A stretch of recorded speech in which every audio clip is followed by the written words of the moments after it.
gumawa po ng necklace na pwede ring libangan o pagkakitaan ng kanyang mga grupo na tinuturuan dito po sa Haborlan Arts Program.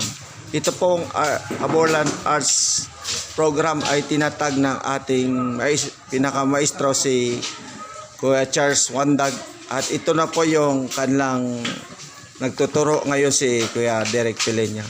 Ito po yung another session ng pagtuturo ng paggawa ng necklace para tulong sa pangkabuhayan ng mga estudyante. Ito di umano mga kaibigan ay nagsilbing karagdagang kita noong araw ng mga pandemic sa ating kaibigan na si Derek Pilenya na master po dito sa Haborlan Art Program na unang tinuruan ni Kuya Charles. Kaya po sila ngayon ay nagtuturo din po. Ayan po siya, si Kuya Derek Pilenya. Yan. Yan po yung mga materialis na mga beads at mga ilang other cutter. Yan po, makikita natin. Yan po ay gawa ng Haborlan Art Program. Yan. Ay, ano ba yan? Mantika?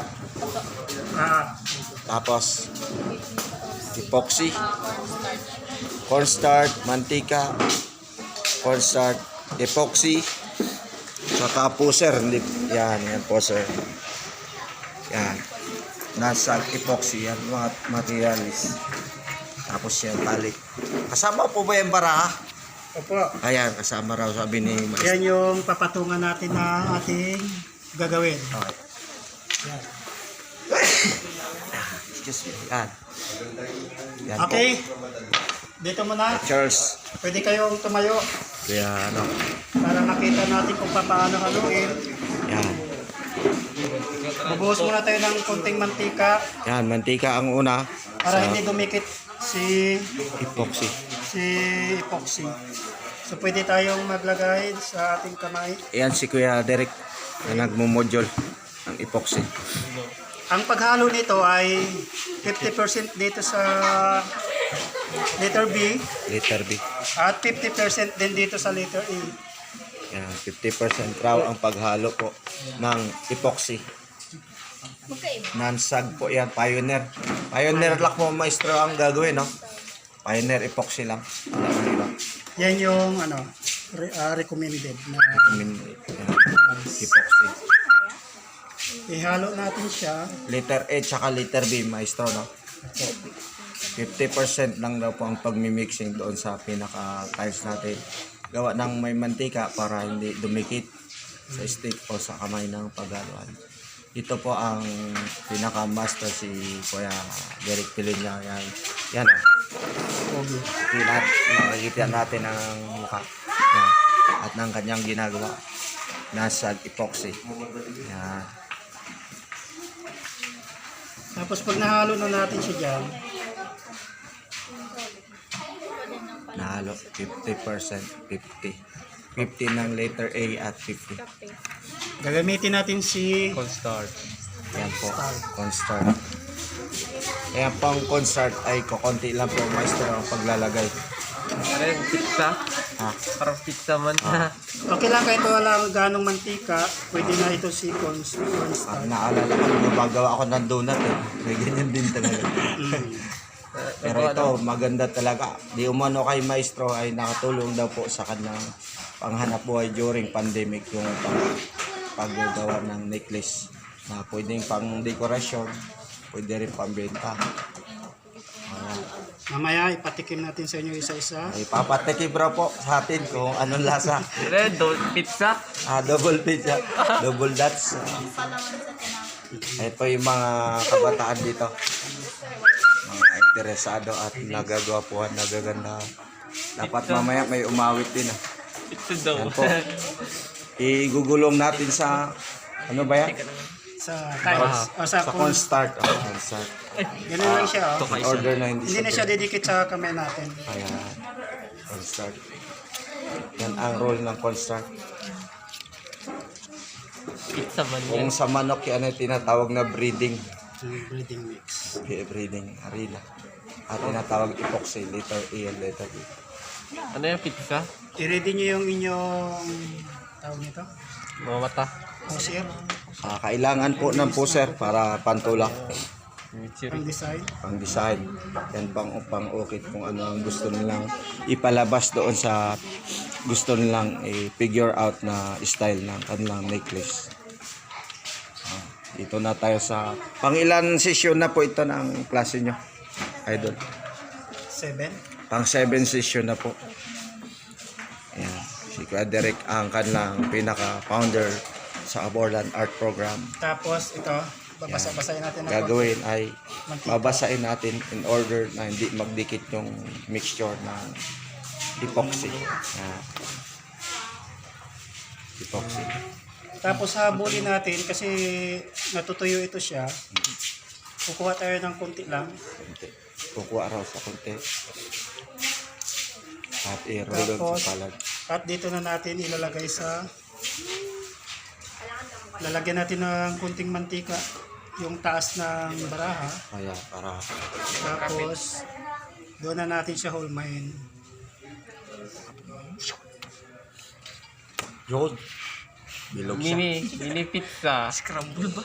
Tapos ganunin lang natin siya. Naligo naman ako, idol, pero bakit nasi? Yan na po yung style na pinipigure out niya na Ngayon, the next one. kukuha tayo nito. Pwede nating ilagay dito. Yan, idiin lang natin. Tapos kailangan maganda yung pagkadiin. Din itong ating Pusher. basahin natin ng mantika. Ito pwede nating itaas sa ating kamay. Ah, Doon tayo gagawa ng design. So depende sa atin kung anong forma yung gusto nating gawin. Gamitin natin yung tulis. Halimbawa, ganito. So maglalaan tayo ng ganon para doon sa pagbubutasan natin. Kung napansin yun. O pwede rin bilog lang tapos ang pantusok natin dyan, ting-ting. Kuha lang tayo ng ting-ting, yun yung pambutas natin. Para pag natuyo, ay meron na siyang butas at para dito sa ating tali. Yan.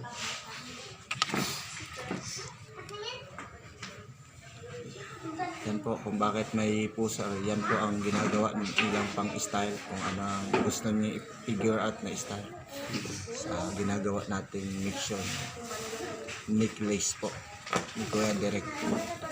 Ang pinaka the best sa styling. Freestyle po ang tawag yan.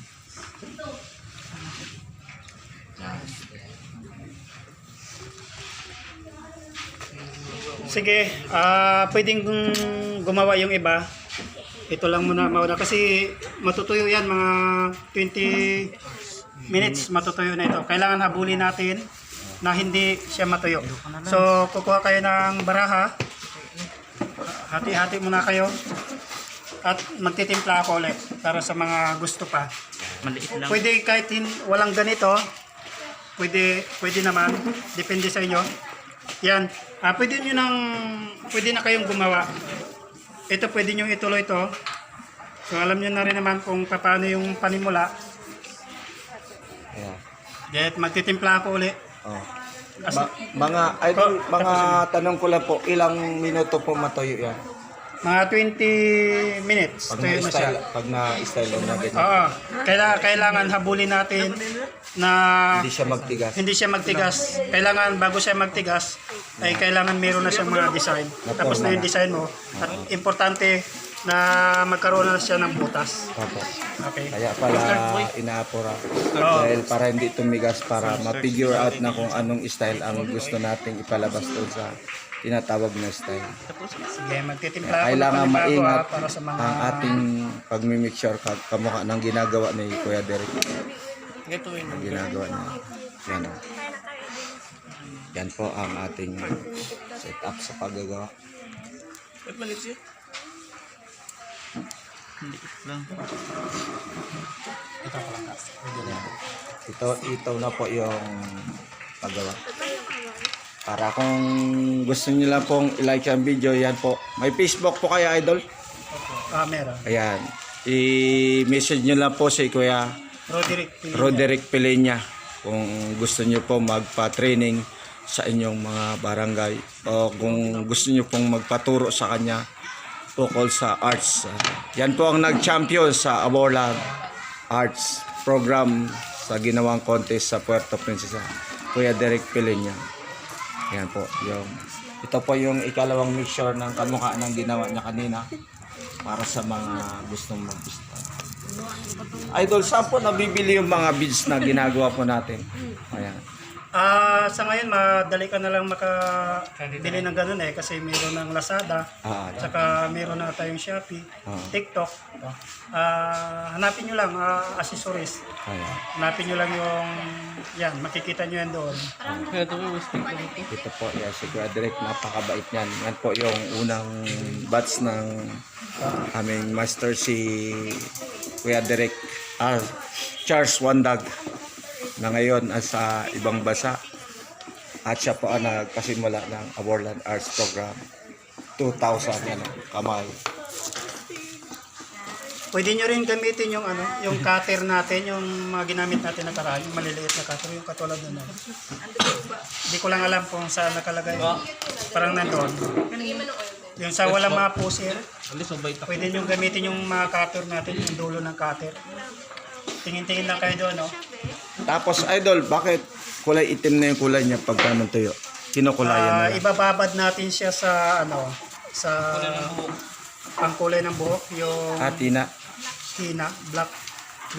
blackening shampoo. Blackening siya. Tapos patuyuin. Ibababad natin siya, depende sa gusto nating palabasin kulay. Kung medyo gusto nating mapusyaw lang, maikling oras lang natin siyang ibababad. Pero kung halimbawa gusto nating paitimin talaga, ibababad natin siya ng kalahating araw. Pero kung gusto nating medyo mapusyaw-pusyaw, mga oras lang. Siguro mga 1 oras o 2 oras bago natin siya hanguin doon sa blackening shampoo.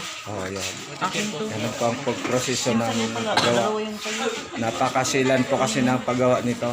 Pero kung matatandaan, napakadali. At pag natatandaan nyo, i-likes nyo lang po si Kuya Derek pag gusto nyo mag-PM sa kanyang ginagawa sa Aborlan Arts Program. Yan po yung mga estudyante niya. Busy na. Ito yung kumanta na karaan. Yan o. Ate.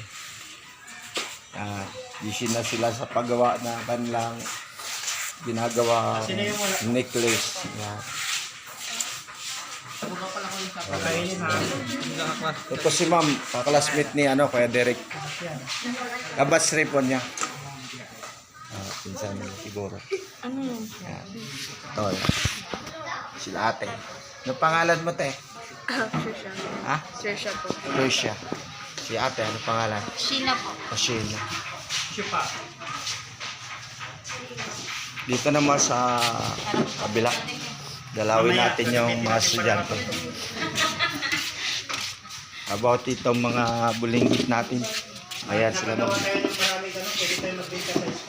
O ako pwede magbenta. Bigyan nyo sa akin. Ito yung mga mga bata. Hello, ate. Anong ginagawa nyo? Bahay. May mga kinder. Anong grade na kayo? Ako po. Ako grade 1. Ayan, grade 1. Tingnan ako mga drawing. Gaganda.